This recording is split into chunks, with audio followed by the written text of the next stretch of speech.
Good morning students. आप जैसा कि आपको पता ही है कि आज हम 4th बी जो है सब्जेक्ट टीच कर रहे हैं, पढ़ रहे हैं, हम उसके बारे में डिस्कस कर रहे हैं। तो लास्ट वीडियोस में हमने एकेडमिक डिसिप्लिन का मीनिंग जो है वो क्लियर किया है। आज उसको ही आगे बढ़ाते हुए हम आज बात करेंगे कि हाउ डिसिप्लिन कम्स।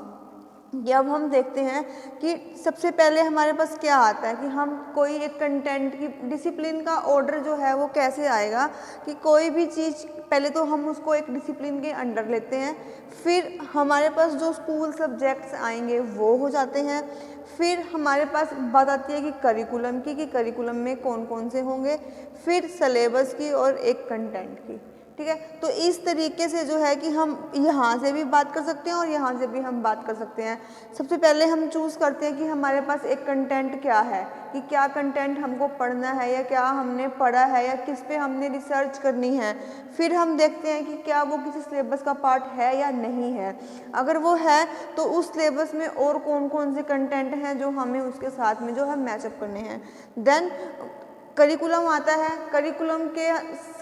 करिकुलम में से ही जो है हमारा सिलेबस बनता है कि करिकुलम में हमने कितने सिलेबस में क्या कुछ हमने कर लिया है।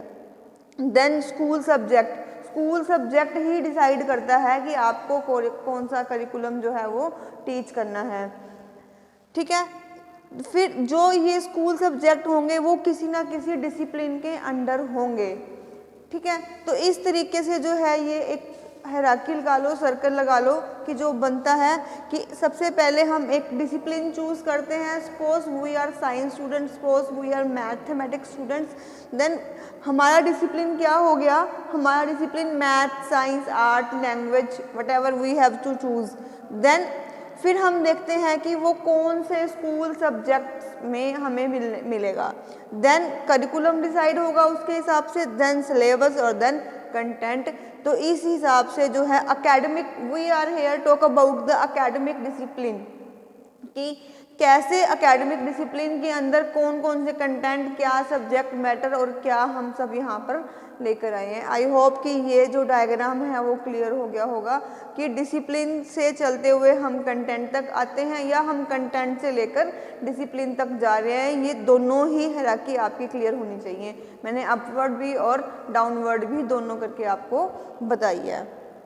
ठीक है, अब नेक्स्ट आता है हमारे पास कि कौन से बेसिस हैं, कि जिन बेसिस के ऊपर हमने जो अपना एकेडमिक डिसिप्लिन है उसको डिटरमाइन करना है। 3 टाइप के हमारे पास जो बेस हैं। फर्स्ट है ट्रेडिशनल बेस है, फिर फंक्शनल बेसिस है और फिर ह्यूमन बिहेवियर बेसिस हैं।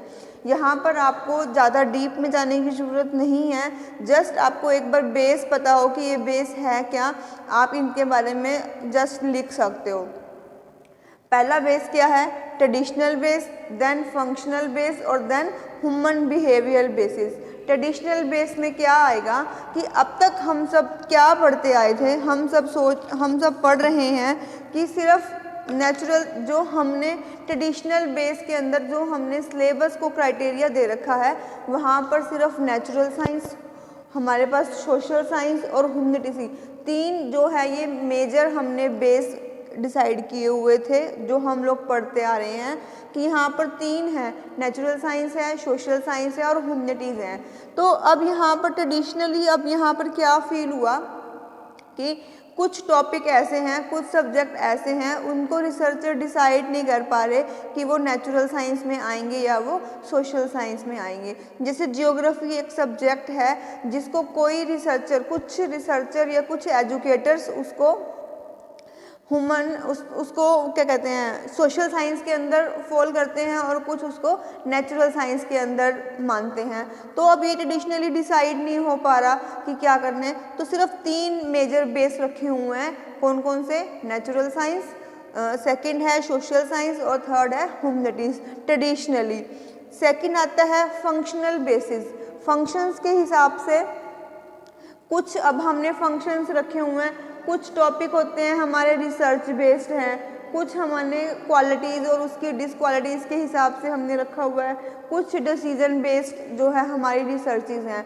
तो उस हिसाब से जो हमारे फंक्शंस आ रहे हैं हमने उस हिसाब से अपने डिसिप्लिन को डिसाइड किया हुआ है। जैसे अब जो रिसर्च बेस्ड हैं हमने उनको नेचुरल साइंस के अंदर प्लेस दी है, उनने हम उनको नेचुरल साइंस के क्राइटेरिया के अंडर डिसाइड करते हैं। जब हम किसी रिसर्च की क्वालिटी और डिसक्वालिटीज़ की, उसके गुणों और उसके अवगुणों के बारे में हम बात कर रहे हैं तो हम उसको ह्यूमैनिटीज़ के अंडर जो है प्लेस दे रहे हैं। लास्ट है जब हम डिसीजन बेस्ड कोई भी रिसर्च कर रहे हैं, जब हमारे किसी भी सब्जेक्ट में डिसीजंस आ रहे हैं, डिसीजन बेस्ड है, तो हमने उसको सोशल साइंस की कैटेगरी के अंदर हमने वहाँ पर उसको प्लेस दिया है। थर्ड है हमारे पास human behaviour basis. Human behaviour basis के अंदर 4 मेजर इसके आगे सब पार्ट्स हैं। फर्स्ट है logical group, experimental group, moral group और सिंथेटिकल ग्रुप। अब लॉजिकल ग्रुप में क्या आएगा कि जिन सब्जेक्ट्स में कहीं कुछ लॉजिक हमें नज़र आता है या लॉजिकली हमें वो चीज़ करनी है तो उसको हम नेचुरल साइंस के अंदर जो है प्लेस दे रहे हैं। इसके अंदर सब्जेक्ट्स आएंगे मैथमेटिक्स हो गया, लैंग्वेज हो गया, तो जहाँ पर हमें लॉजिक्स की ज़रूरत पड़ रही है ह्यूमन बिहेवियर बेसिस के अंदर। सेकंड है हमारे पास एक्सपेरिमेंटल ग्रुप।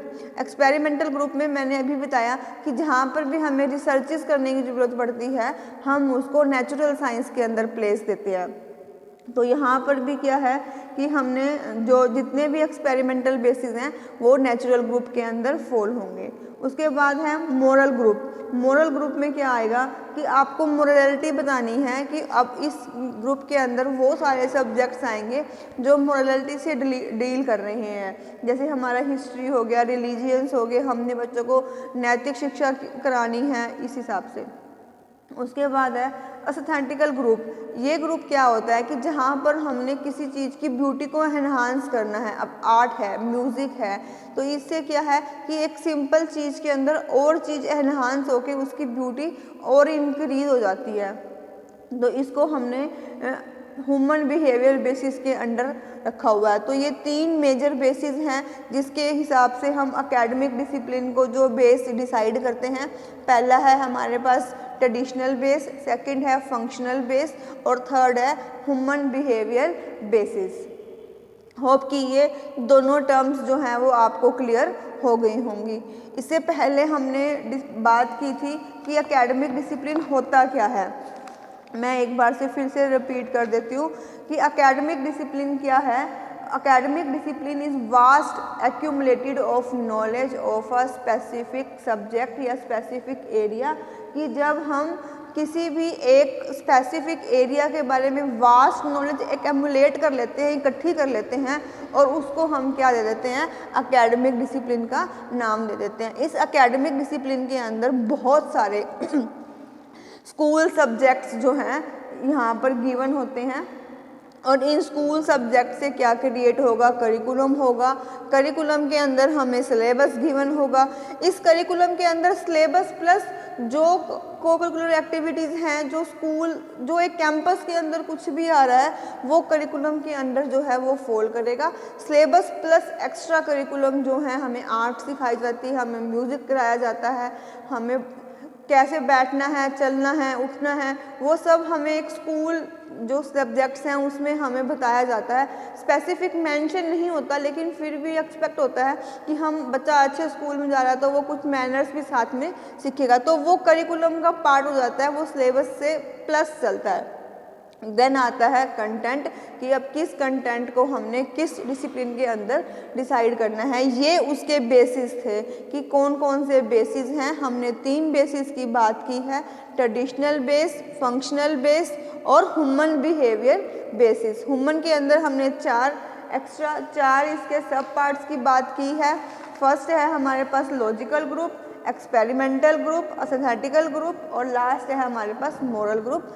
हम सब्जेक्ट्स के हिसाब से देखेंगे कि उसको किस डिसिप्लिन के अंडर हमने डालना है। अगर कोई सब्जेक्ट रिसर्च बेस्ड है तो उसको हम नेचुरल साइंस के अंडर डालेंगे। कोई अगर सब्जेक्ट क्वालिटीज़ और डिसक्वालिटीज़ की बात आ रही है तो हम उसको ह्यूमैनिटीज़ के अंडर डालेंगे। और अगर कहीं पर डिसीजन बेस्ड की बात आ रही है तो उसको हम एसएससी या सोशल साइंस के अंडर डालेंगे। ये हमारे फंक्शनल बेसिस थे और ट्रेडिशनली हमने इनको 3 ही ग्रुप्स में डिवाइड किया हुआ था, नेचुरल साइंस, सोशल साइंस और ह्यूमैनिटीज़। ठीक है, आई थिंक ये सारा आपको जो है क्लियर हो गया होगा। Thank you.